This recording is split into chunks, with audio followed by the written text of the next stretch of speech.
Good evening. This is the CSSU's Board of School Directors regular meeting of September 16th, 2014. Calling the meeting to order at 5:10.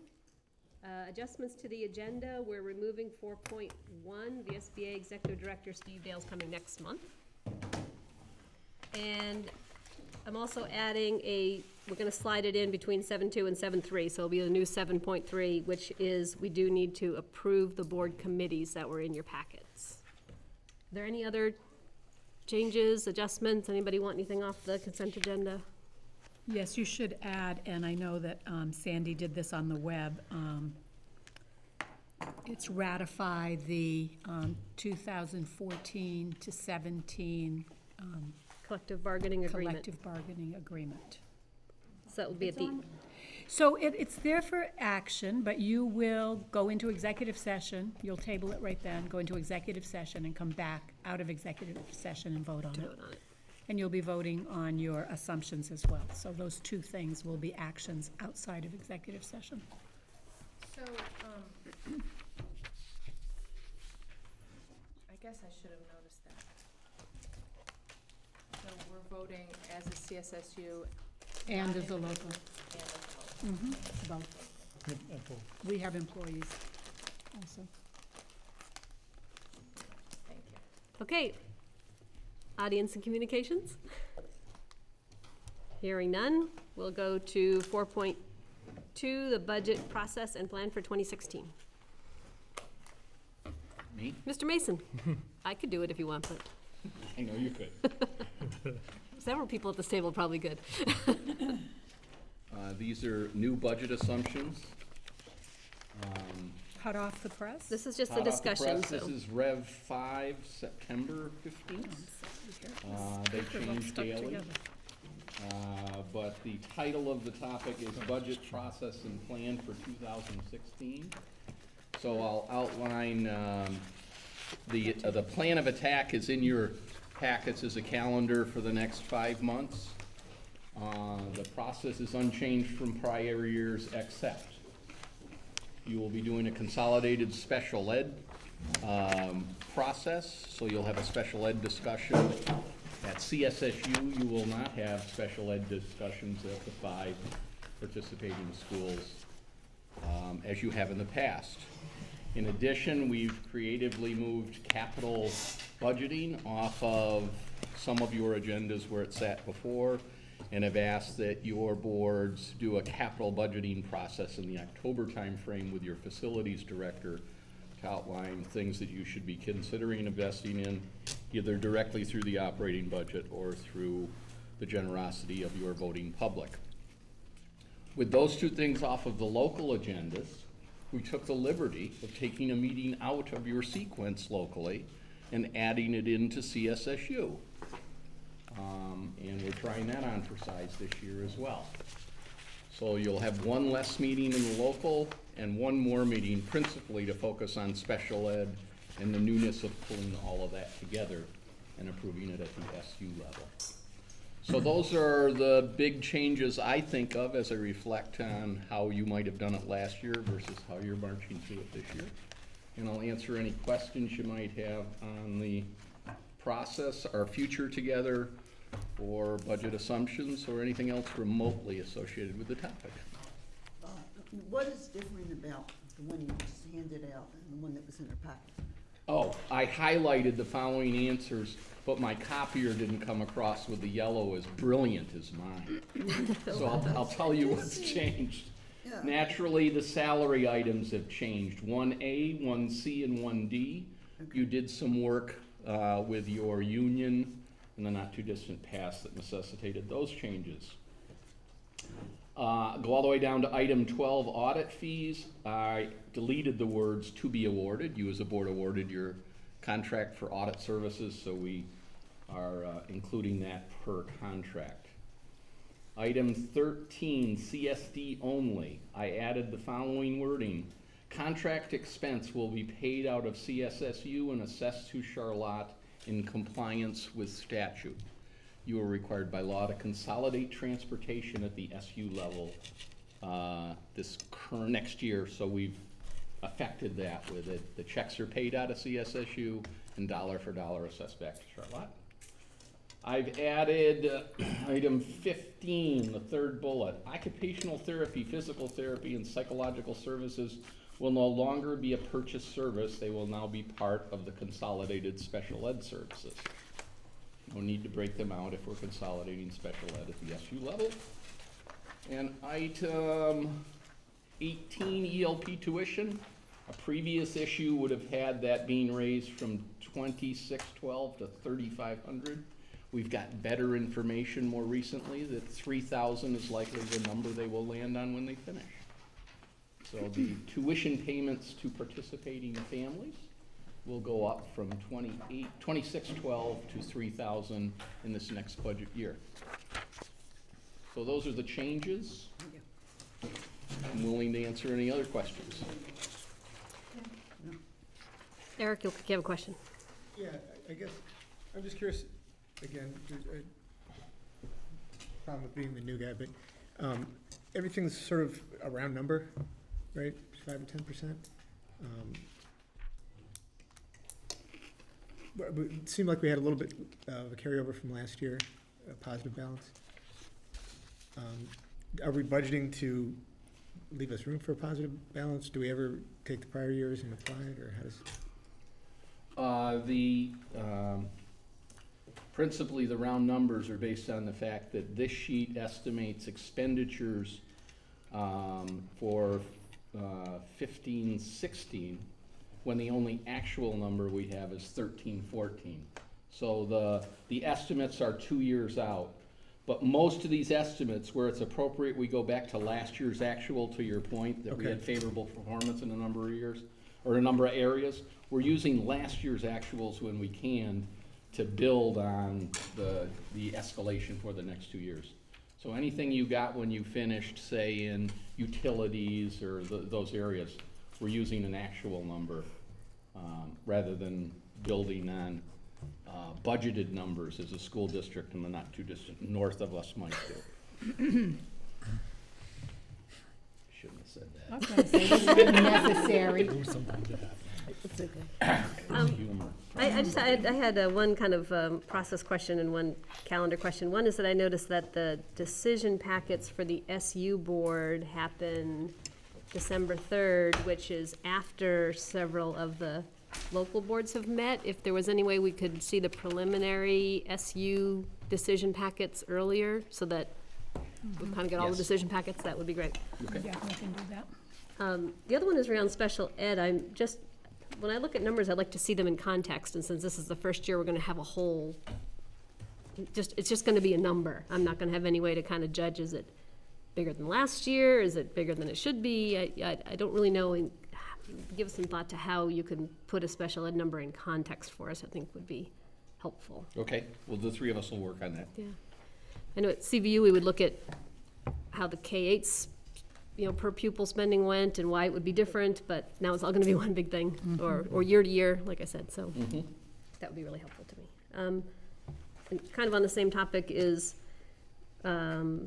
we should probably give some thought as to how we communicate the whole special ed thing. It's gonna make the SU budget, which is kind of could be a hot topic in the community, significantly bigger, and we'd probably get ahead of that communication somehow. And even have something when put the local board packets together that addresses special ed and why it's not in the numbers specifically that way. It was mentioned last year in your annual reports by your COO, but it's unlikely a lot of your voting public delved into it to the depth that they saw that. Or they might have forgotten. We did take a shot at saying, hey, this is coming and this is the implications in broad terms, but you're right, that will need some work. Okay, any other questions about the budget process plan? We'll be acting on it later. This is just the time to talk. Okay. We're gonna go down to reports to the board, and just before I turn it over to Elaine, I put on the table for everyone, this is, just be in front of you, it wasn't in the packet. This is the agenda from the CSSU school board retreat, and the part that's circled down at the bottom, it's got the big box on it. I've been working with Kevin and Elaine and some of the board chairs to try to address all these things we talked about at CSSU, and they're gonna come up at different places. Some of them are in the Colt report, some of them are in the committees, some of them are in, they're all over the place in the agenda, and this is just sort of a document so you can see why we are touching on communications kind of out of the blue, or why some of the committees are getting described the way they are. So just as a reminder, these are the things that we discussed at the retreat and that they're kind of important, and it just explains some of today's agenda, which is kind of a mishmash of all sorts of ideas. So that's why it's there in front of you. Colt report. Well, we are off to a great start. I mean, really, it's been a wonderful beginning to the school year. The walkabouts that I did the first day, every single place I went, first of all, the buildings were so clean, and the kids are so cheery, and it was like, on that first day, people were working. It was a great, great first day, and I really feel like that we're off to a really great start. We had a great convocation. Molly is not here. When the board changed its date of when we were gonna be meeting, she had already made plans to be away this week, so that's why she's not here. But I just wanna give her a tremendous amount of kudos for the convocation. She had a performer from the Flynn, Lida Winfield, who does creative dance, but then does a narrative about her own experiences as a student, and it was very, very powerful. I received many emails from people, including people who said, I've been a teacher in CSSU for over 30 years, and this was by far the best convocation we've ever had. So it was really great, and I wish Molly were here to, benefit from the kudos, but she did a great, great job. As I think most of you know, for many years now, Bill Smith, who is a IBMer, has volunteered to do our demographic work and enrollments. And he, just does this because he's really interested and is a great guy. And we've used those numbers for planning, for budgeting, for since 2001, right, Sandy, 2001? So he sent us, all the boards that he works with, he sent a note to the superintendents this summer saying he is retiring, really, really retiring. And so then we started thinking, what can we do for him? We've already given him like a CSSU vest. So I just started picking, people's brains. And Jeanne had the brilliant idea of giving him a lifetime access to lifetime certificate to the access classes. And then Bob had the great idea of recognizing the work that he's done over these years. So, and Eddie and Duncan, the access directors who are like the best people in the world ever to work with, developed this really lovely certificate that says Access CVU Classes Lifetime Gift Certificate, Bill Smith. If you're watching this, Bill, we're meaning this from the bottom of our hearts.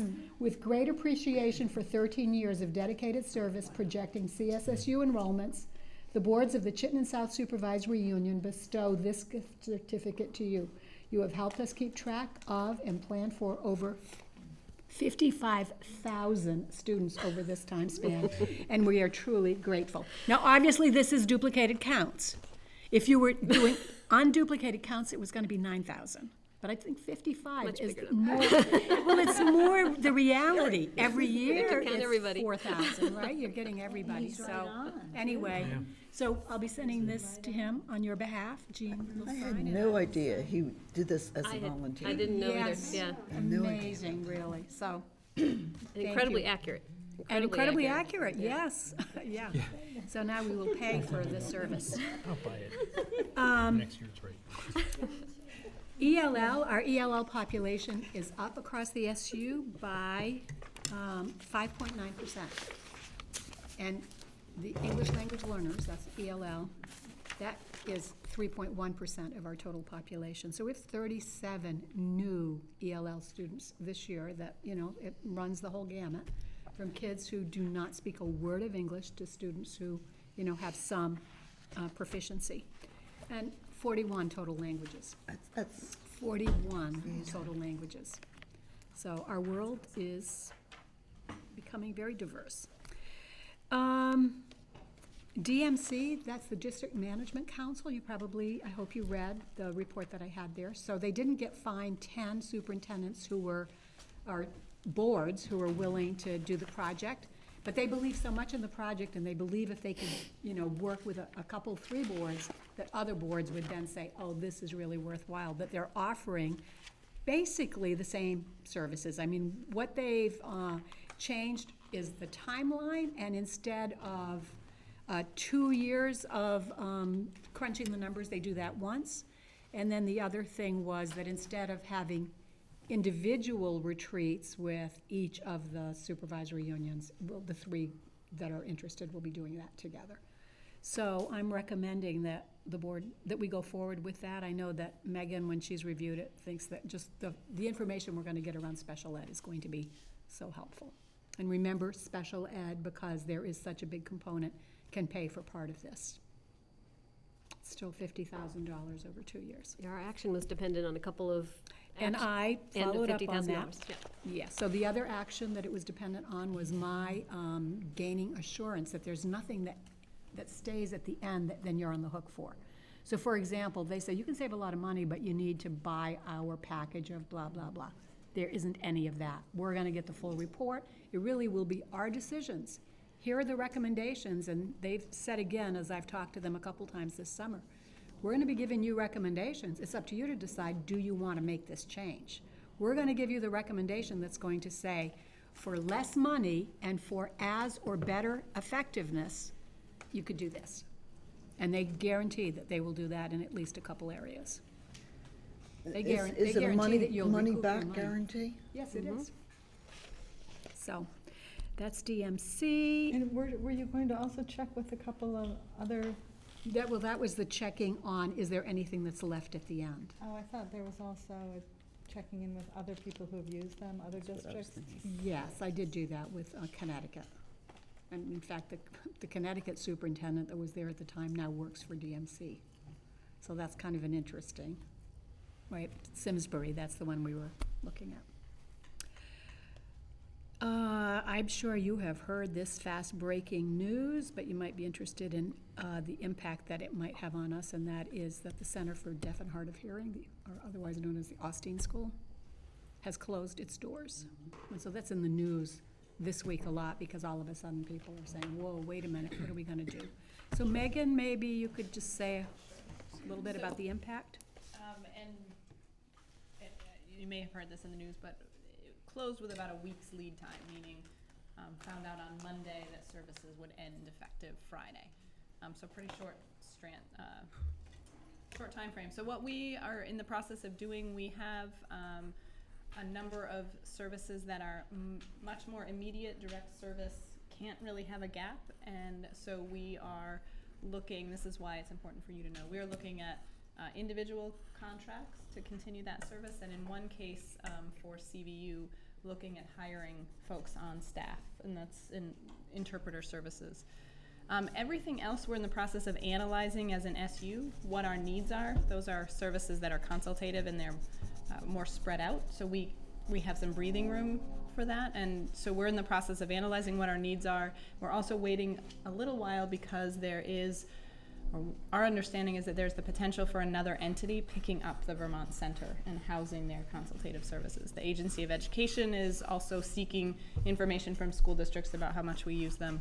So it's just for your information. It's all funds that are already budgeted in your service plan. It's just gonna be channeled to a different entity. I have a question. Megan, will the hires be the ones that we've had with our students from Austin? So it will individualize a contract rather than going through Austin, but there won't, for students, be a break in personnel? Correct. Okay. For the immediate Yep. immediate ones, and that would be the goal for the others as well, because those are folks that were employed and are now not employed. Yeah, So it's been a struggle. They certainly offer an amazing service historically, Right. but it's been maybe coming. Correct. There's land to sell and no restrictions, so. Just to be clear, though, all of our positions have to be posted. There has to be a Yes. process certainly the people we know have an advantage in this case, but we do have an obligation. So will there be a gap in services? Now, in the interim, during the posting period, we will contract temporarily. That's it? Technology? Since I just made a big deal out of talking about this. Yeah, absolutely. So included in the report was the update about what we're doing with technology. So we've set 2 goals to establish a common focus across the SU, and that happens in a couple different ways, several different ways actually, through the lead meeting. So that is the one day a month when the administrators get together. As our work plan, one of the 3 focus areas this year is tech integration, which means we will take out of that day a 2-hour slot of time and singularly focus on what is it we're doing, how are we doing it, and what are the successes that we're seeing across the SU. That part could also include bringing people in from the outside where they're doing some really good things. It includes when Megan, Molly, and I do our round-robin meetings with the principals, and when Molly and I meet with the tech integrationists. So we'll be focused on that. And then some common steps. Each school will be developing a technology integration team that they'll share the audits, outcomes, and suggestions with all the school faculty. So meaning they'll give time at faculty meetings to have everybody digest. Here's what they said. What does that mean for us? Work on Common Core technology standards, scope and sequence, and that is done. There's a K-12 scope and sequence for technology that we'll be implementing across the SU, and make sure that everybody is familiar with the CSSU technology plan that already exists, and what does that mean? So what are the things that they need to focus on? And every professional staff person in goal setting will include a technology integration goal. So that's where we are. We did have, I'm sure you guys all remember, a pretty amazing tech audit, and they had some great recommendations. However, we kind of, as a board, were thinking some schools are doing it quite well now, so maybe we should just try to share and try to learn from each other before we start adding staff to talk about technology. So that's what we'll try this year, and what we'll do is, with all of these, is that we're kind of taking an interim step here, is look at them all at the retreat next June and say, did that work, or was it a complete bust, and we have to, take a different approach. But for technology, some schools are doing it well, some could learn from them, and hopefully that'll move us forward enough without having to do anything else. Any other questions about the COLT report? Okay, 5.2, 4th quarter FMR. Bob? Well, I could say that the report speaks for itself, and I'll answer any questions you may have. But I've been prompted that maybe the report is too complicated, and it's difficult for board members to understand what the executive summary salient points are of the financial close. So how about I take a shot doing that? If I was interested in the 5 or 6 things you really ought to go away with, I'd start at the bottom of the page and working up. Part 2, access and connecting youth are in good shape. It hasn't been a year that I know of that I could say that, because one of them usually has some financial struggle they're working their way out of. But we enter next year with all 3 in some of the best shape they've been in, largely due to the work of the individuals that you have leading those off general fund budget programs. So we're in pretty good shape heading into next year with all 3. The next thing I'd circle is the next bullet up says actual expenditures are measurably better. You finished with $263,000 at the SU favorable to budget. That means when you go forward to January or late December and you're finalizing your budget and you look to how much revenue you can use to offset expenditures, you have a platform for a very good conversation. You can apply more money this next year as revenue offset than you've been able to do the last 3 or 4 or 5 years. So that's good news. The underrun is due in part to staffing budgeted positions left open through the year that were not filled, underruns and planned expenditures for professional development, supplies, and so forth. And a large chunk of it is in transportation, and with all candor, we don't yet have the technique to accurately forecast the end of the year in transportation when a large portion of it is providing services all the way up until the end of June and then getting billed for those services. So the likelihood that we're gonna be one side or the other of the number we budgeted is high in transportation. The good news is we were high on the favorable side. So we spent less or assessed more than we had planned, so we're in pretty good shape in transportation as well. So those would be my kind of key points. I'll set down the microphone and answer any questions you might have about the SU FMR. Okay, I admit, I'm the one who said I can't understand this. So transportation, shouldn't transportation go back to the locals if we? You as an SU board have that decision and a number of others. If you don't take advantage of any of those decisions, it next comes up in January when you discuss application of fund balance. So even if it's from last year's operations, we could choose to send it back to the locals' operating budgets this year? You could make a decision in October, November, and December to send some of that 263 back to schools in the current year as an offset to assessments you were going to make to them in the current year. Okay. Or you can wait till January and use it as budgeting for 15, 16. And you have, as a board, have chosen to do both in the course of the last 12 years. Or either, I should say. Jeanne, you've got a couple hands raised. Yeah, I was looking at eyebrows going up. Thank you. No? I just have a quick question. It just, in the context of sort of, like you said, you know, you have swings one year to the next, and looking at budgeting going forward, it'd be useful for me at least to have sort of be able to look at the two side by side and say, well, you know, for this line item, typically over the last 5, 10 years, whatever, it has, you know, the standard deviation is, you know, this much or that much. So I know when we're budgeting for a 5% increase, it would be useful to know an average year we miss high or low by 20% or 2%, or, you know, what's sort of the context for how volatile that number, that line item is. Excellent question. It's part of the budget process. We do give you that 3 or 4 or 5 year window of actuals by line, so you have a sense of how it has varied through the years. We don't necessarily include it as part of the FMR, but it is essential as part of that budgeting process. You're right. Just a quick question.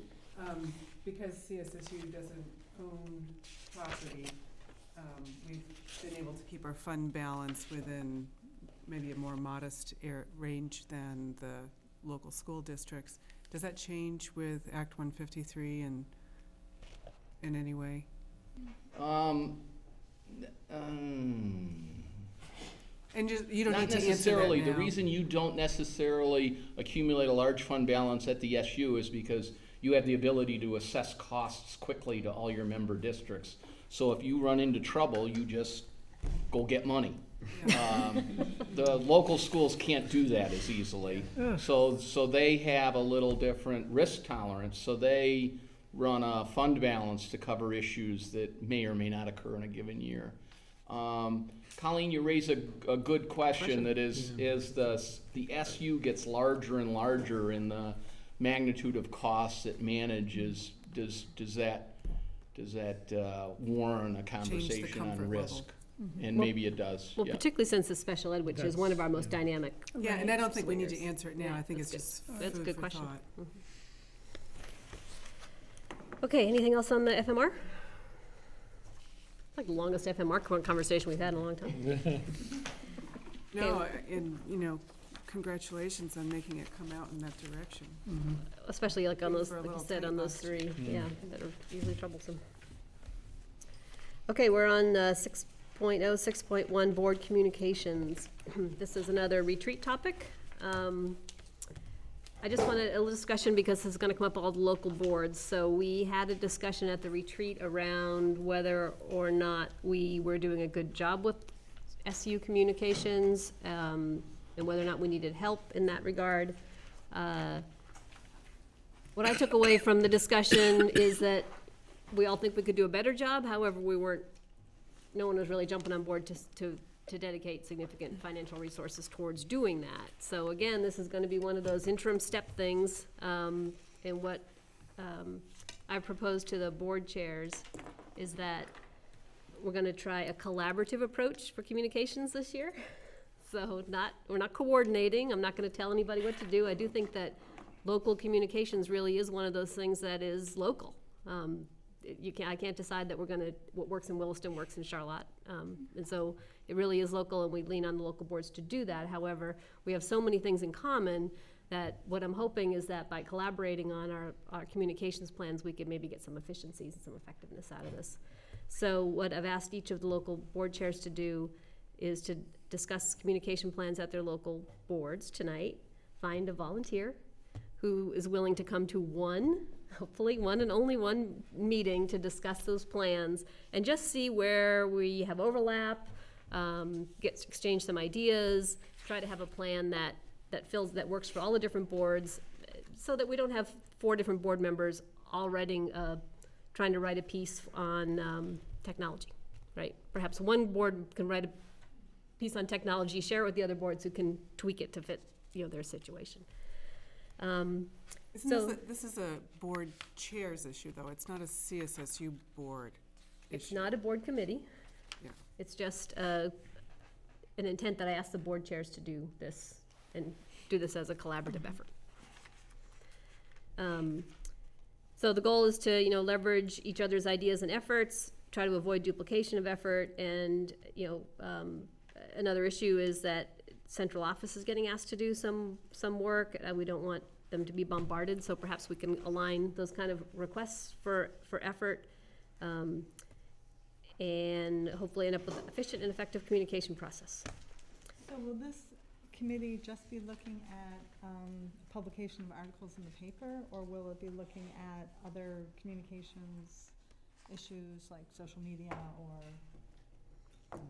It could be big, it could be contained. Right, probably. Well, I think the intent for this one meeting is to talk about the content itself, where do we have common issues around communications, or what information do we want to communicate? The how, I think we hadn't really discussed. Mm-hmm. And if the committee comes back and wants to expand it and do more, that's fine. But this first one, as you see, I've already got 6 or 8 committees going, so I'm not sure I wanted to add one, but let's start with baby steps, just to have a conversation around communication, and then if we want to expand it, that would be okay. Kathy? Well, I guess what I need also, and it sounds like what Susan needs, is can you define what communication is? Nope. Okay, that's a good place to start.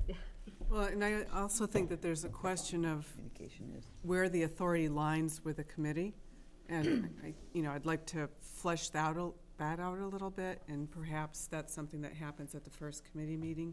Is it a rep from each board, or do we find the people on our boards who have communications expertise and put them onto the committee? And it could be, 2 people from Charlotte, 0 from Heinsberg, or whatever, but who has that professional expertise, and can we draw on them? Right, but I think, Colleen, you're stepping to the next step, which I'm not quite I'm ready just to saying go this, there. that, I think authority is one issue, and then the other piece is how do you staff that for the greatest efficiency? Right, so the authority at this point belongs to the local boards. This isn't a CSSU board committee. It's the local boards getting together and discussing things. If there's a will of the board to go further than that, certainly we could entertain that, and it would be great, but right now it's really just the authority is with the local boards. This is just to make sure we're leveraging each other's skills. And So at this point, I know what we do on CVU, but I really don't know what the other boards do. So this is really an opportunity for us to get together, share what we're all doing, and then look for potential efficiencies in the work that we're currently doing now, and then decide if we want to do something more, see where all that goes. Right. Okay. And once we choose someone, Jeanne, who will be coordinating a time when everyone chosen will get together? Is that you? Sandy. Oh. Thank you, Sandy.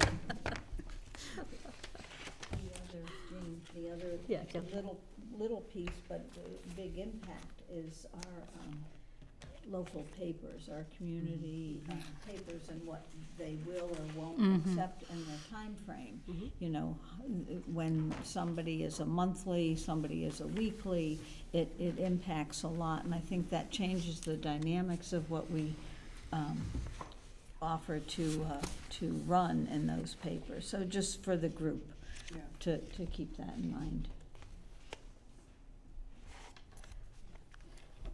Okay. We are on to action, unless anything else on that, we're on to action matters. 7.1, approve the 2014-15 board work plan. Can I have a motion? So moved. Thank you, Kristen. Thank you, Lorna. It's in your packet.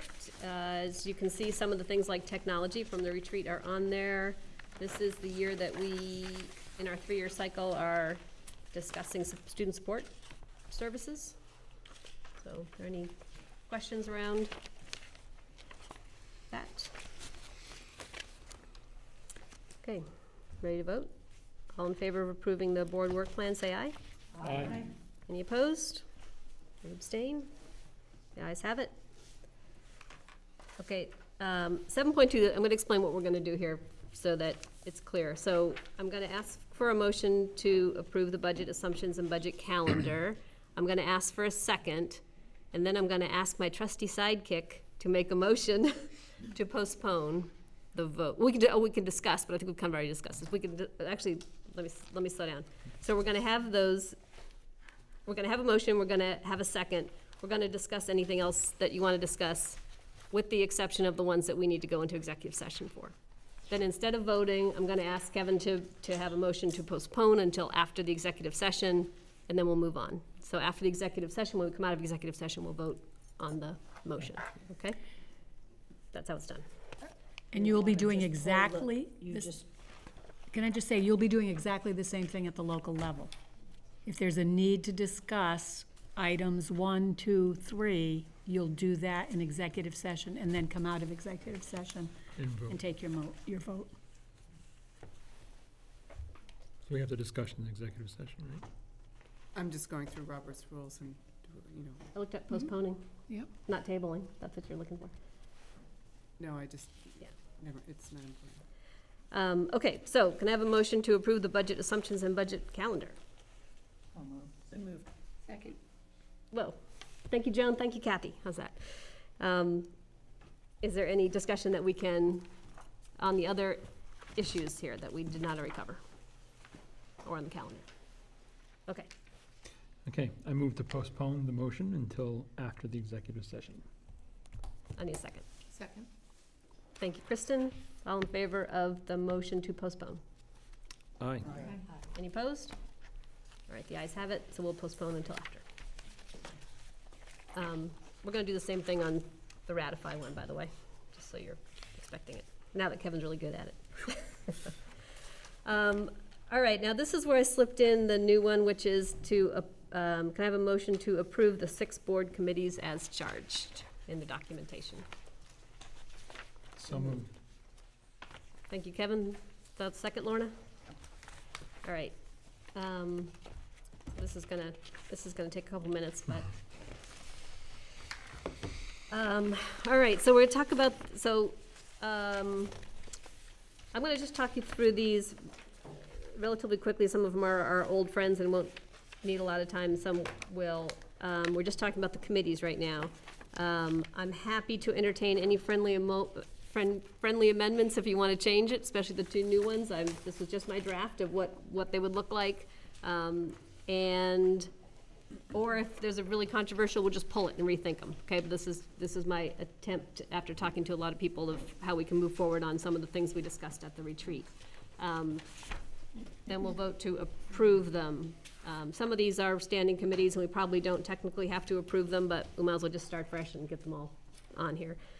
So if you look through these, the legislative breakfast, that's an old standby we've had for a while. The superintendent's evaluation committee, again, when we have an ad hoc one because it's every year. The administrative compensation committee, this actually, the reason it's on here now, it is a recommendation out of the Administrative Compensation Committee from last 2 years was that, is that they would make a recommendation to the board about the, I can't remember what it was exactly, Colin. So, Yeah.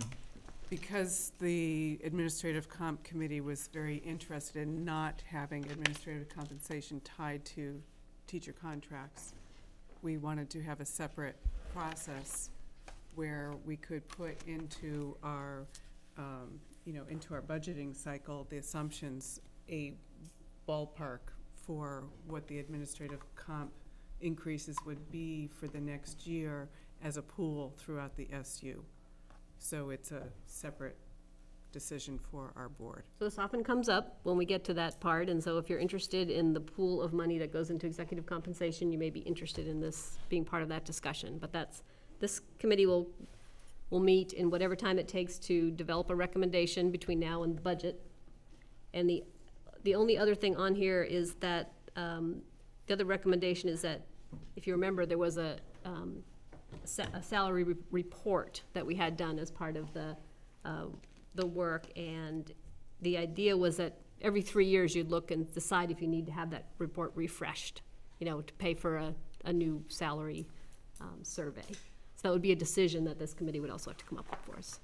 So those are the two things. It shouldn't be a huge amount of time, but that's what the two charges are for that committee. Jeanne, I believe I was on that as well. What's that? Okay. Yes, you were. Yeah. But I'm not listed, right? You should be. Okay. Yep. Was there anybody else? No, because Lynn is no longer a board member.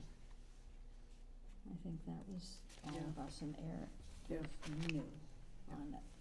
Yeah, it looks like the first meeting or two, and I don't know if this is the right form, but I don't want to be on that committee anymore, so. Well, what we're gonna do is after we go through and approve these, I'm gonna see if we have volunteers I can appoint. So, and if your name is on here and you don't want to be, I could be happy to, well, not happy, I'll reluctantly strike it, but, this was just really to Pressure willing. remind people who are on it, not to say that you have to be on it again. In fact, Yeah, it's 'cause- probably good to rotate committees and not do the same one all the time. Because my name's on there a few times. Well, yeah, you were ex officio, right? So you were on all of them. That was a good. Policy committee is the policy committee. I don't think there's any change to that one. And then I'm just gonna skip 5 and 6 and come back to that just to mention, outcomes and indicators was a standing committee, working with administration on that. I'm a little unclear on what we're gonna do with that committee. We are trying desperately to get that committee together once more. If you looked at the work plan, we're gonna look at, indicators in the October meeting. I'd like the outcomes and indicators committee folks who were already serving on that we're gonna have a discussion before that, to make sure that, that the indicators are lining up with the outcomes that the committee put together. That's the one last piece of committee work that's still open. Then after the October meeting, if we feel there's a need for for outcomes and indicators committee, we'll recharge and, do that. But right now, I see it as one more meeting of the people who were already on the committee, and then we'll move on. And because my very good friend Sandy asked me to do this, just a reminder that if you use the CSSU email account, make sure you check it on a regular basis, because we're having trouble getting people together for meetings when you might only check it once a week or right before the board meeting, and it's causing us trouble, slowing down work. So please, if you use that, make sure there's a way to get it to feed into your regular email. But then it defeats the purpose of having a I separate know, account. yeah, So, Yes and no. yeah. You may not want it in the paper, but No, because you could still, if you're subpoenaed your thing, You you can can go back just give and them your offer the CSSU original, email. the It is forwards. completely separate. Yeah. If people are replying appropriately, too. right. Well, that's true.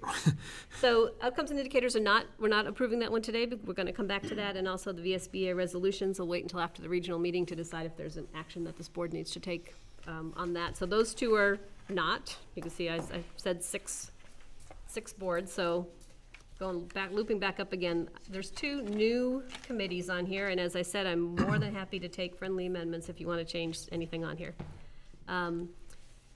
One is what I'm calling the SU Strategic Planning Committee, as a standing committee. It's you can read the charge, develop a 5-year plan for the supervisory union structure, which will allow it to more efficiently and effectively fulfill its mission. Scope includes possible programs and services consolidation, alignment of policy and procedure, and governance changes should legislative initiative change the discussion in any material way. This is really, the idea here is to get some folks to think hard about where we are as an SU and where we need to go moving forward. It's been a decade of work to get the SU to where it is now, which is probably the best in the state as far as being efficient and effective and still having multiple boards. My feeling has been that we are getting to that point where we're being reactive instead of proactive as far as next steps. The legislature tells us you need to do special ed, and somebody else tells us you need to do this. It would be interesting to look at it from our perspective, say what have we accomplished in the last 10 years, where do we still need to go?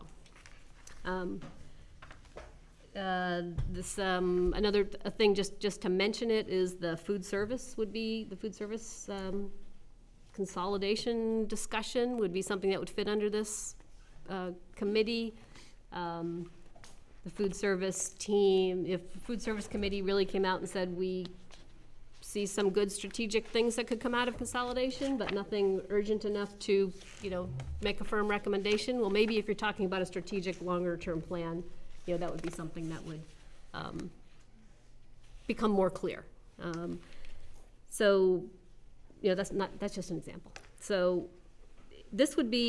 I think this would be a very big, important committee. The other thing that we need, at least at the discussion at the retreat that I heard we need, is that we would like to be lining ourselves up so that should legislative action come apart to force consolidation, we are, one, able to participate in the discussion, right? Not just react to it.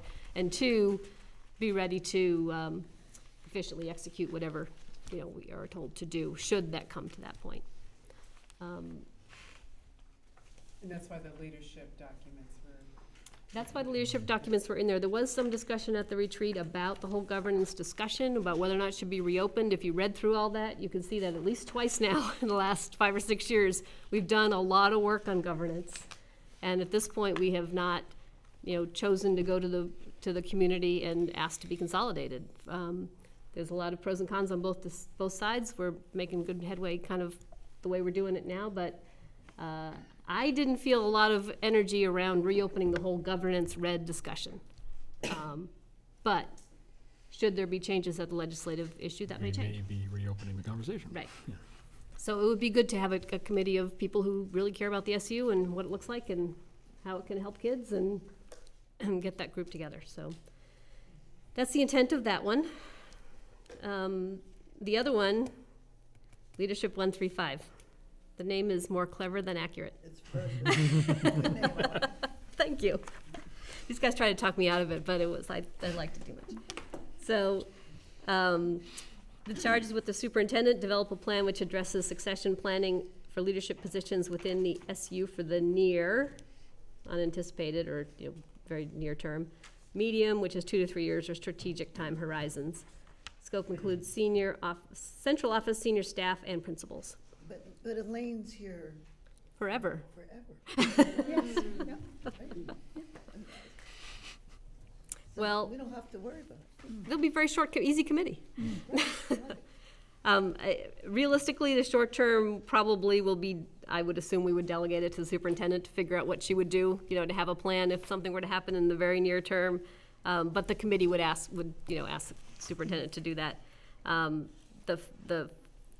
The 5-year, let me skip over, the longer term one is really about leadership development within the SU and perhaps working with the VSA and the VSBA to talk about leadership development at a broader scope, so that if we lose a good person to somewhere else in Chittenden County, we've got other people from other places in Chittenden or Addison who'd be willing to come here, to help kind of leadership development on a broader scope.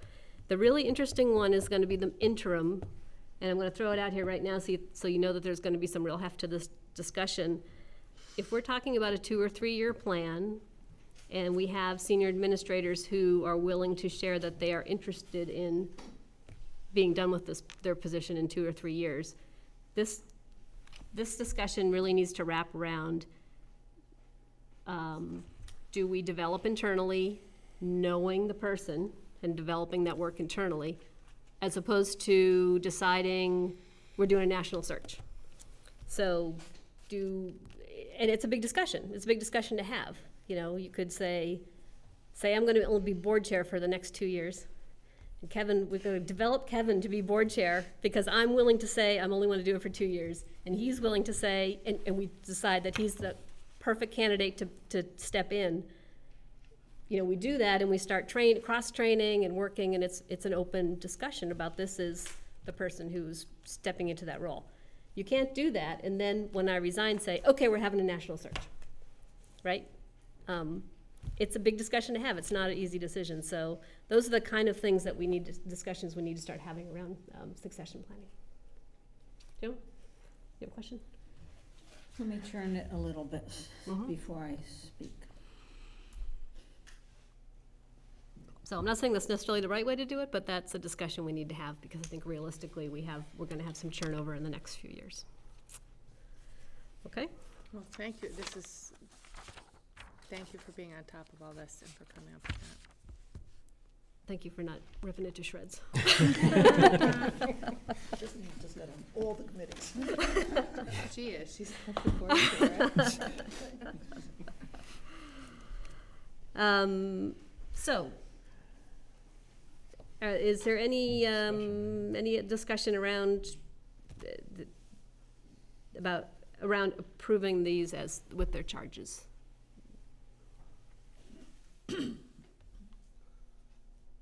Okay, hearing none. All in favor of approving the 6 SU board committees as described in the documentation? Say aye. Hi. Aye. Any opposed? Great, thank you very much. Of course, that was the easy part. Okay. So now the harder one, which was, I guess it's now 7.4, which is affirm appoint board members to board committees. Before I lose track of this, Cindy, we have 7.3.1 is the policy committee materials. Is that for information? It's under action matters, but I'm not. I'm hopeful it was informational.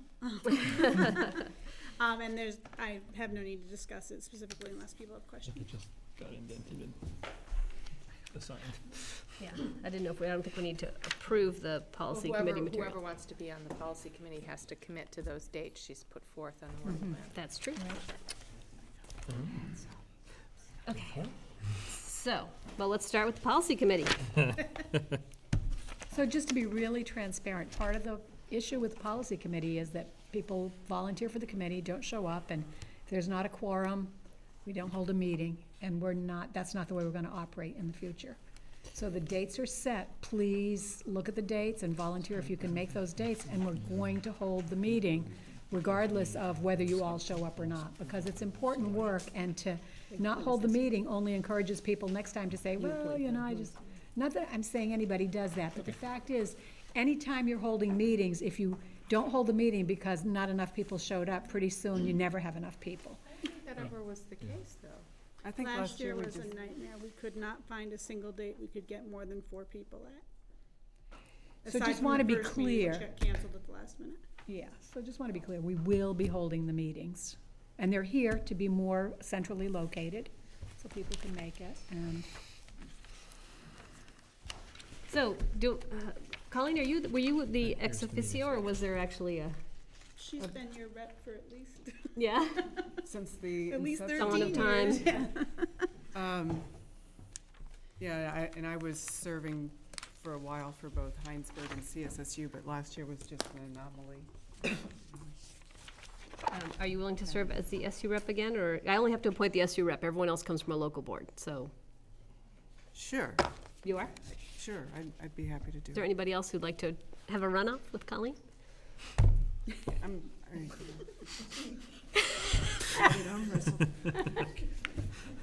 Thank you, Colleen. I'm going to appoint. Colleen's the SU rep to the policy Quick, before we committee. can say anything else, you're getting appointed. I'm a little stumped. In the interest of time, I'm wondering if we should People postpone just email you appointing. their- But also can people email you interest in committees? and Yes, we can go from there? that would be a good idea. I think, otherwise we're gonna go way overboard, because I'm already over time. So, so can I have a motion to table 7.4, affirm appoint board members to board committees? Postpone it to the next meeting. Yeah. So moved. Thank you, Kristen. Have a second? Second. Thank you, Kathy. All in favor, say aye. Aye. All right, thank you very much. 7.4, so please look it over. Really, being on this board is, I know it's enough work, but there's a lot of interesting work going on. If you can squeeze out time to, I tried to make a lot of the committees reasonable, time-wise, so take a look at them. In fact, one of them, I think I have starting in February, just because we've got too many starting right off the bat, so. 7.4, can I have a motion to approve the new hire special educator? So moved. Second. Thank you, Kathy. Thank you, Kristen. Any questions? Comments? All in favor, say aye. Aye. Any opposed? The ayes have it. 7.6, can I have a motion to ratify the 2014-17 collective bargaining agreement? So moved. Thank you, Lorna. Second. Thank you, Colleen. I don't think we can have any discussion, so I move to postpone the motion until after the executive session. My second. Thank you, Joan. You're still done? All in favor? Aye. Aye. Any opposed? Have a motion to approve the consent agenda. You're keeping me honest, I'm not skipping anything, am I? Nope, you're on. Okay. Thank you, Kathy. Second? Second. Thank you, Colleen. All in favor, say aye. Aye. Any opposed? Confirm next meeting dates. The one thing that's not on here is the October 1st VSBA regional meeting at 5 o'clock at Milton High School. Got something, Lorna, you wanted to? Be there. Well, I was gonna say, I was hoping that we would talk about who from CSSU in general would be interested in putting our names in for. Okay, yeah, I did send out an email. I think you guys all kind of responded. So, right now, Lorna's interested? Who's gonna be there? If we could just get a raise of hands. I'll be there. So the first. On the first. Good, Sort of like good to see a half little of good us. turnout. Yes, make sure you've signed up. Yeah, there's a little, The little button. I just don't know my software. That's okay. It doesn't cost anything. Well, So they can do account for food, because they do feed you. as far as I know, Lorna is interested in doing it. Colleen, you were interested but willing to defer to Lorna, or that's where you were sitting right now? And Joan. And Joan, were you interested in the VSBA position? As an alternate, Okay. I can be a Backups. backup. I don't wanna take it on as the, alternates can go, but anytime, so I'll, but Right, not be the primary. not be a voting member. We unless should clarify that the VSBA, the Resolutions Committee, it's no longer a committee at large. It's pulled from the VSBA board. So it's board members It's who not are a on that. separate committee. Yeah. Okay, October 1st, regular meeting. And we are on to the common topic. Sorry, Megan. That's all right. I don't know why there are two, but sign them both you just lose in one. case. get I think they might keep one here, so all he has to do is reference. Like someone's gonna argue. I know. Go right to UVM, but, yeah.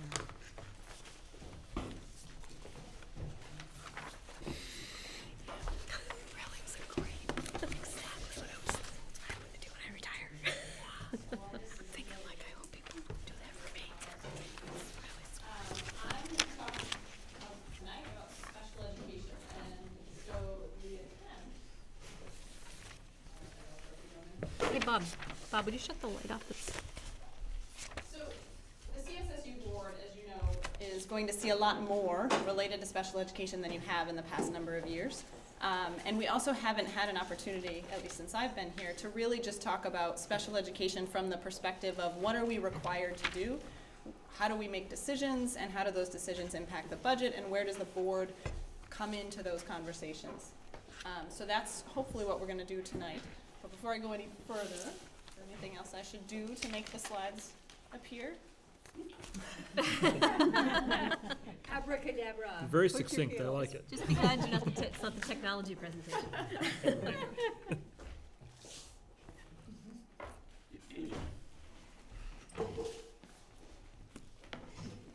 This is You can just look really closely at this tiny screen over here.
Megan, can you start talking from I your, can, from yeah. your copy while we try to get that? You have everything in your packet, and I don't actually believe that any changes.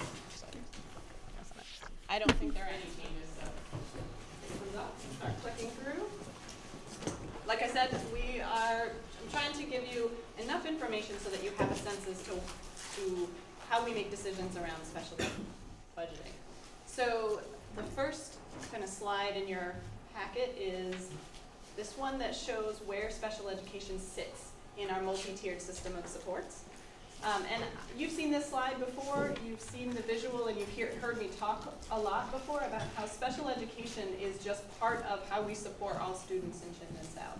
And I think it's important to talk about that because we tend to think of special education as something different. And although it is different, there's a lot of requirements that we have to comply with. There's legal opportunities afforded to families, and it's an entitlement, and a lot of things that govern it. But it's still, at its core, a set of interventions and services designed to make sure that all of our kids can access instruction. So when you see this multi-tiered system of support, special education is one part of that system. The next thing that I want to talk about here is confidentiality, because we'll probably talk about this again when we're actually looking at the budget. There's two laws that govern confidentiality. One of them is FERPA, which covers confidentiality related to student records for all students, and there are additional confidentiality rights afforded to kids and families of kids identified for special education. And that's applicable to us. It's applicable to any institution that accepts federal funds. There's two purposes to the law. One of them is to make sure that families and students who are of age have access to their records. But it's also to strictly limit access to personally identifiable information. And the reason why that's relevant to this conversation is that many times the information that you might seek as board members as to either the cause of an increase or a decrease or a question about the budget may not be information that we can share with you.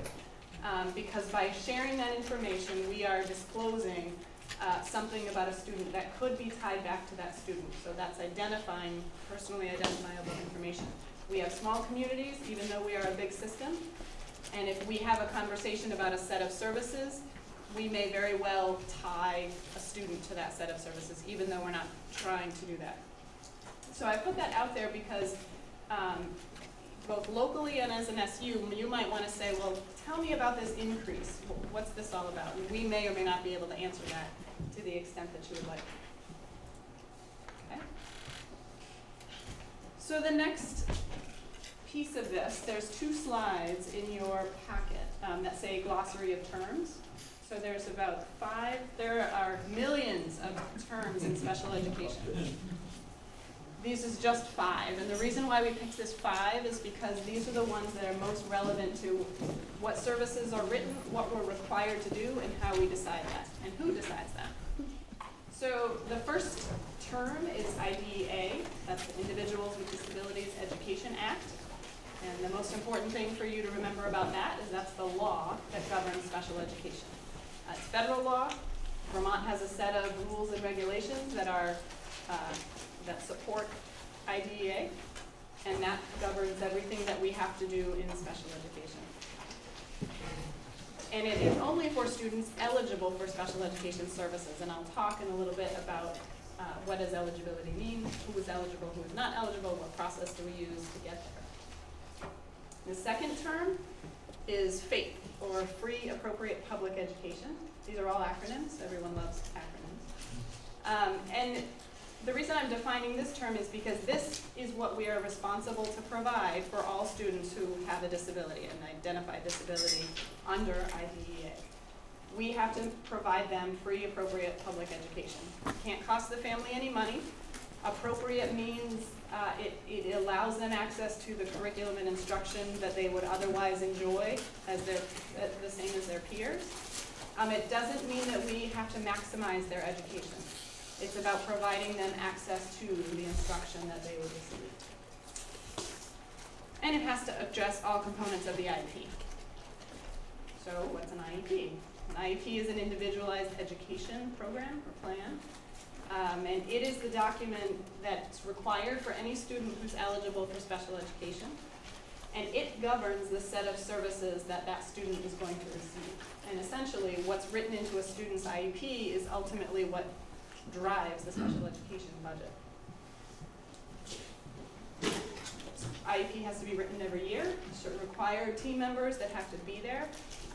And an important thing for the board to understand is the IEP team itself is the decision-making authority who decides what gets written into the IEP in terms of services. So one member of that IEP team is a local education agency or a representative of the local education agency. If there is a dispute, that person is the ultimate decision maker. So that's where the school comes in, and I'll talk in a second about who can meet that requirement. Questions about this? I realize that I'm kind of going fast and I don't have it here in front of me, so raise your hand and ask questions. Feel free to interrupt, and then I'll also leave time at the end.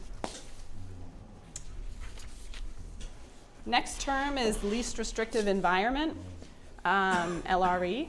So this is a legal requirement that says that students have to be educated in the least restrictive environment possible. We are obligated to start in the general education environment, and if the intervention or the service or the support can be provided or brought to that student, we're required to provide it in that environment.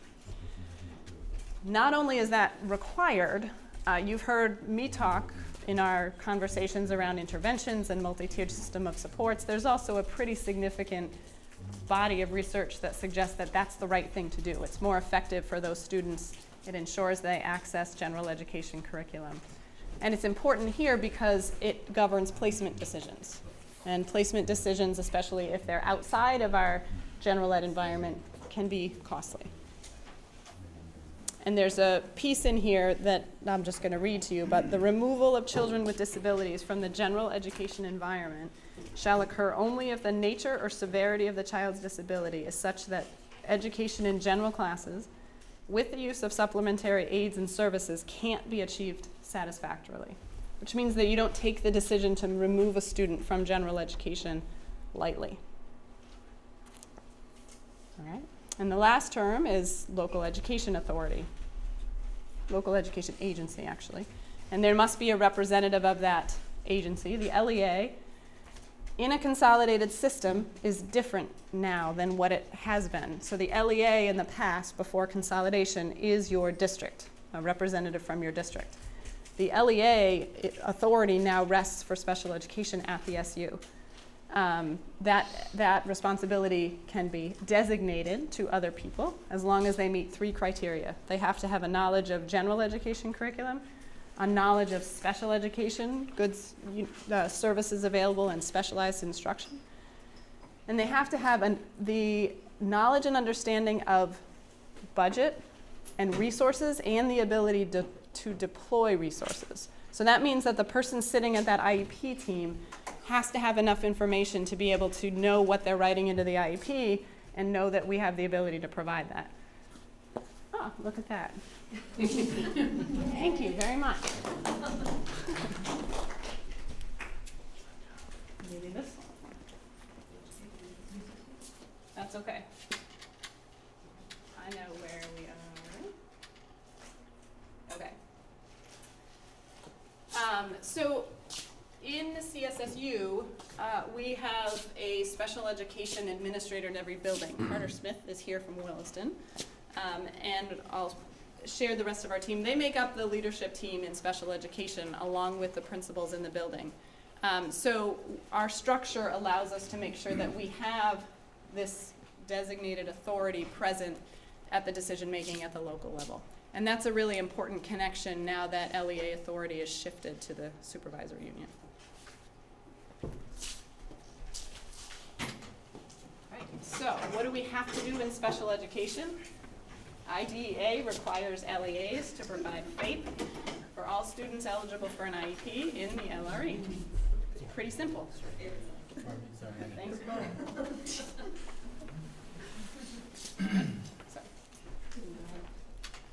Perfect. So just really quick around eligibility for special education. Not all students with a disability meet criteria to receive special education services. And that is something that sometimes isn't very well understood. Decisions for eligibility can only be made through a comprehensive evaluation process that's governed by special ed law. And there's 3 parts of that eligibility decision. The first is, do they have an identified disability? And for special education purposes, there are 12 categories of disability. So you could have a disability that is not a special education in a special ed category. That disability has to adversely affect performance in basic skill areas. And adverse effect has a definition in Vermont. It's the lowest 15th percentile compared with peers. And then the third piece is that they need to require specialized instruction that they can't access through a school's typical system of supports. And because all of our schools in Chittenden South have a very strong multi-tiered system of supports, we have students in our system who have a disability that impacts a basic skill area, but their needs can be met because we have a set of services that exist outside of special education. Questions? So this is a slide because IEP teams are the ultimate decision makers in special education. They are ultimately what drives the special ed budget.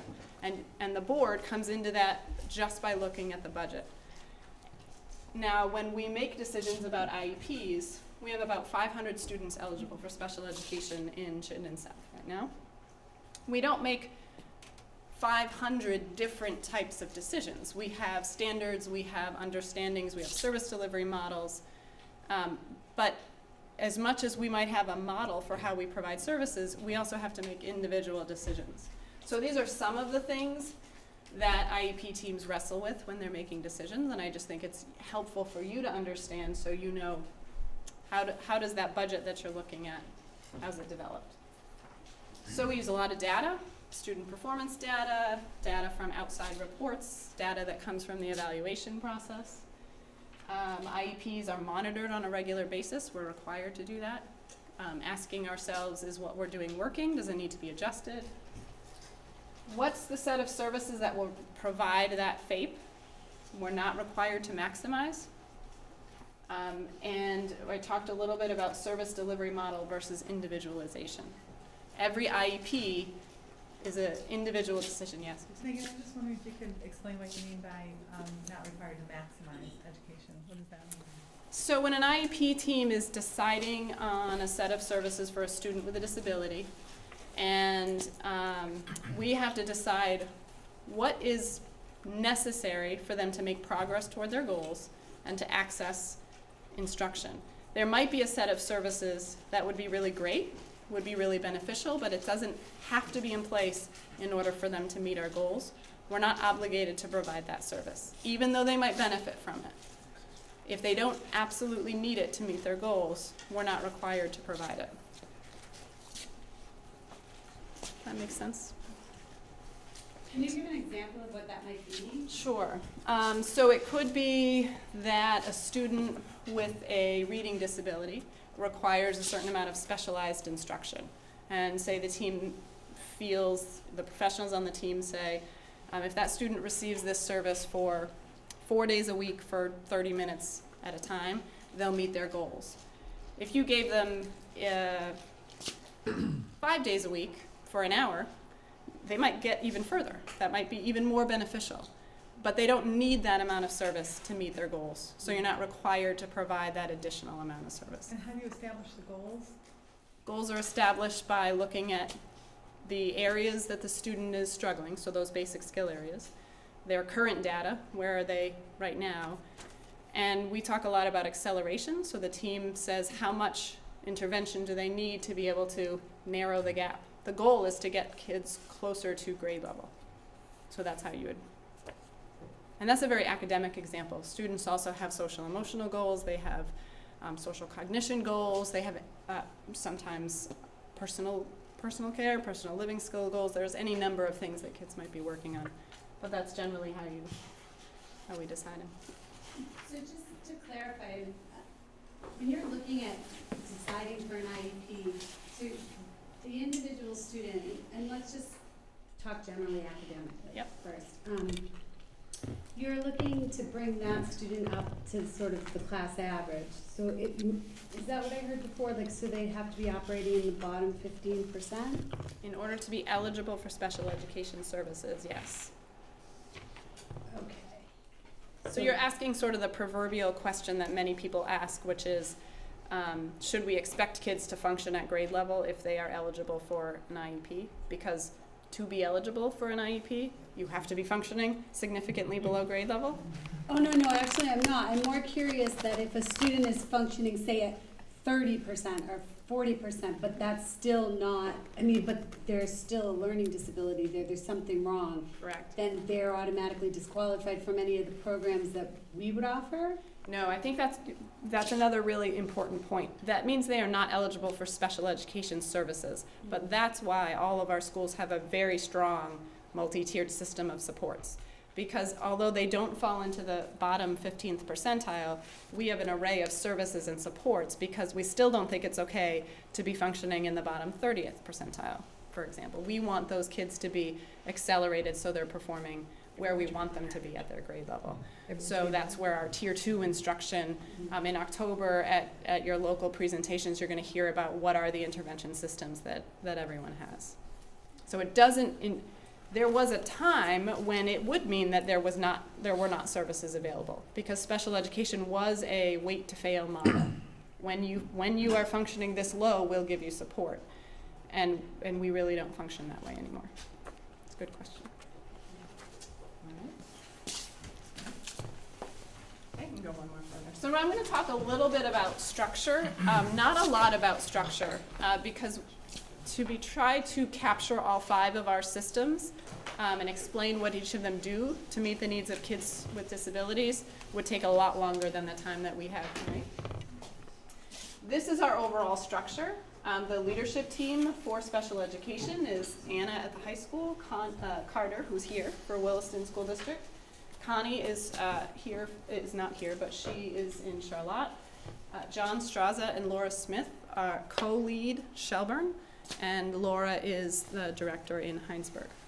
So we have a really unique structure that I think is really important to how we can keep a cohesive model of special education services. And the 3 pieces, we have a strong connection with early intervention in Chittenden South. We no longer provide services in the birth to 3 realm because of a law change that happened last year, but we have a very strong connection, and there's actually a lot of work going on regionally to maintain that connection because we inherit those students when they turn 3. So early essential education is ages 3 to 5. It's preschool special education. We do have EEE teachers and programs and serve a number of kids in that area. And the bulk of special education is K-12 or K-21 students are eligible, some students are eligible to receive services till their 22nd birthday. These three pieces underneath this structure, related therapy services, we now provide OT, and we've always provided OT and PT. We house OT and PT at the SU now. We used to contract for PT services. We now have them as part of our related services team. We have a very strong psychological services team. And at the high school, we have, actually middle and high school, something called the Community Skills Program, which provides transition services, employment support services for eligible students. Megan, question. So are you saying that we now own PT? Correct, they are. So we have hired physical therapists? Yes. So we don't outsource any physical therapy Correct. for anybody? Correct, this is the first year that we have hired them on staff.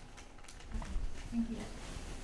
It's something that consolidation gave us the ability to do, whereas in the past, an individual school wouldn't have the critical mass, to justify an on-staff position. Yep. I'm not going to go through these boxes, but this is just a really broad overview of how many eligible students. That's what child count is, your number of students eligible for special education, the number of special educators, and the number of SLPs. We do, in the course of the budgeting process, a lot more comparative data than just this. We look at paraprofessionals, we look at how much OT and PT and all those other services we use. So this is a pretty high-level snapshot of what we do. Megan, could you just roughly, Yep. throughout the SU, what percentage of kids? About 11% are eligible, actually about 10.7% are eligible for special ed. State average is about 14%, so we're a little less than that. Has there been any trend that you could identify over the past 5 years, 10 years? In terms of overall special ed identification or different categories or any? Overall, I think. We actually have held pretty steady, close to 11%. There's some variation within schools. We're just under 11 right now, but we've hovered pretty much around 11 for the past 4 or 5 years. Can you remind us of the difference with 504? Sure. So 504 is a general education, sorry, this is flying in my face, law related to the Americans with Disabilities Act, and it protects anyone with a disability from being discriminated against. And it essentially is more about ensuring access, so preventing barriers. So you may be a student who has an identified disability, but you're not functioning in the lowest 15th percentile, or you don't need specialized instruction, but you do need accommodations and supports. 504 is not special education, so it comes out of your general education budget. It's not a reimbursable service. Yeah. And what's sort of, and I know it's changed as we consolidate, but sort of over time, it sounds like the proportion of kids is pretty constant. I guess the absolute number of kids, is that going down based on our total enrollment numbers being lower? If it's we're always at around 11%, so if our enrollment is declining a little bit, our special ed eligibility kind of follows that match. And how has staffing changed over that period of time? So staffing, one of the reasons why we're interested in the analysis that District Management Council will give us is special ed as a whole, expenses tend to go up, and not necessarily the number of kids identified goes up. One of the things that's really important to understand is sometimes, in many cases, especially around kids with social and emotional needs, severity of disability, I would say, is definitely different now than it has been in the past. That's a cost driver. It's not the only one, but it's something that we look at.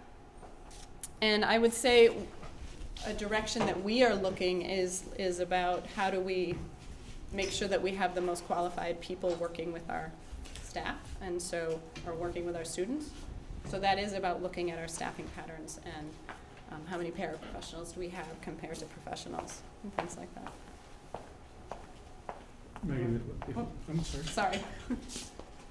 I'll just throw this out as a, stir things up a little bit.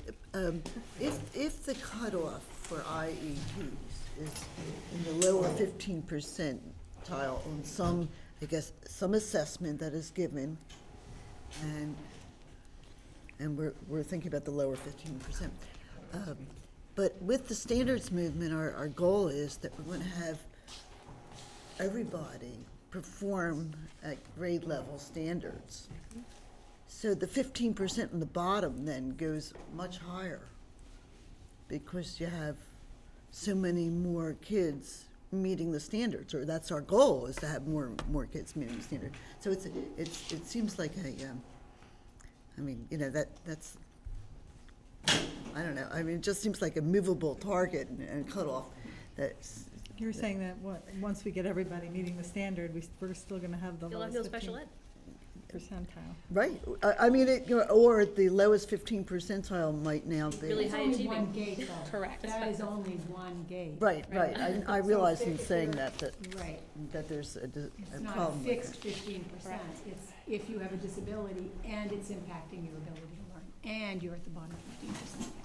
And that bottom 15th percentile is also, we look at multiple measures. We're required to look at multiple measures. So it's anything from grades to curriculum-based measures to work samples to statewide assessment to individual assessment, so more of like a cognitive or achievement test.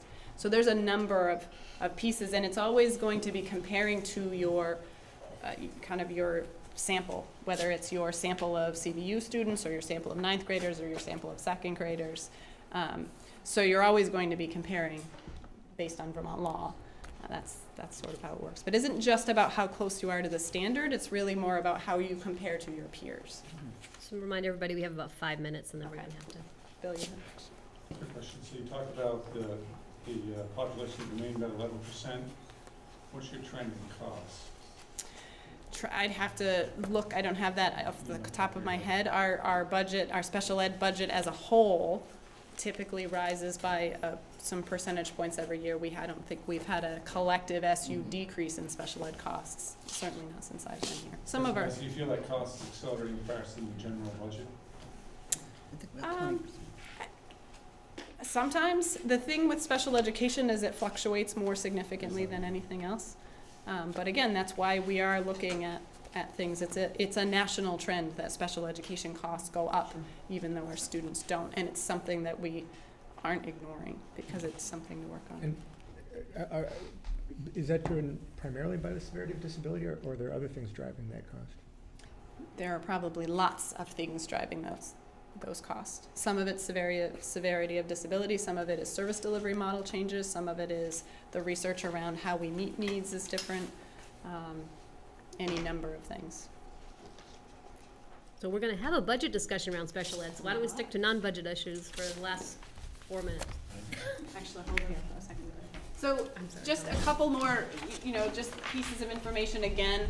How do we have a system that has consistent and equitable special ed services without, or while still allowing them to be individualized? It's by setting this sort of set of guiding principles for intervention and our standards of practice. So we expect that our programs and our individual and collective decisions align with the guiding principles that we've established. And that means that a student's program isn't necessarily going to look identical to someone else's program on an IEP, but that their program was developed in alignment with those guiding principles. Okay. The next few slides are repeats of slides that you've seen before, so I'm not really going to show them to you. This is just a very, very condensed timeline of where we've been with special ed consolidation and the different ways that we're approaching it, from a guiding principles and standards of practice to where we are right now, which is really focused on the operational, the budgeting end of consolidation. Okay, so this is in your packet and I won't go through it. Any more questions? Now you're too fast. One more question. One more question, anybody? It'll Colleen, take did I you cut 3 you off? minutes to get next door. Did I cut you off, Colleen, earlier? Well, it was somewhat related to budget, so it could be weighed, but just what are the activities that are occurring now that are helping to bring more consistency across CSU among all the school districts? Because when we looked at the numbers before, we know that it was. Sure. So I think it starts with that set of identifying our common beliefs and what the research base is around best practices. A lot of that focuses on, I'd say the areas we're focusing on most right now are coherence between classroom instruction and intervention, and expertise, which is the quality of, or the expertise of the person delivering the intervention. A number of your schools over the past 2 years, most of your schools actually, have taken some effort to reduce our emphasis on paraprofessional support to increase professional support. That's one thing, that's one piece of coming together to be more consistent. There are a lot of pieces. It's really about setting our standards of practice and then kind of going through deep professional development so that not only do we make structural decisions related to those, but we're also now making instructional decisions. So when a special educator is working with a student, we have a lot of professional development going on right now so that we're shifting their understanding of intervention. And that part is that's not going to happen overnight. That's sort of our, individual learning of teachers. Thank you.